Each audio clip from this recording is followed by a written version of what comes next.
कभी कभी जीवन में ऐसी स्थितियां आती हैं जब आपकी सोच, आपके सपने और आपके प्रयास दूसरों को समझ में नहीं आते।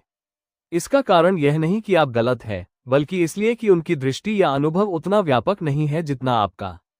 प्रसिद्ध विचारक फ्रीरिख नीत्शे का ये कथन, "and those who were seen dancing were thought to be insane by those who could not hear the music", यानी जो लोग नृत्य कर रहे थे उन्हें वे लोग पागल समझ बैठे जिन्हें संगीत सुनाई नहीं दे रहा था। इस सत्य को बड़े ही सुंदर ढंग से प्रकट करता है। हर व्यक्ति की समझ और अनुभव की सीमाएं होती हैं। जो चीज हमें स्पष्ट दिखती है वही किसी और को असामान्य या असंभव लग सकती है।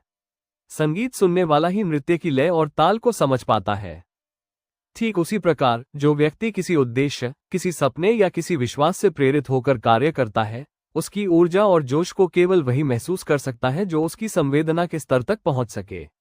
इतिहास साक्षी है कि महान विचारकों, वैज्ञानिकों, कलाकारों और संतों को उनके समय में अक्सर उपहास और आलोचना का सामना करना पड़ा। गैलीलियो को उनके वैज्ञानिक विचारों के लिए गलत ठहराया गया। कबीर और मीरा की भक्ति को समाज ने पागलपन कहा, लेकिन समय ने सिद्ध किया कि उनकी धुन में एक अनोखा सत्य छिपा था।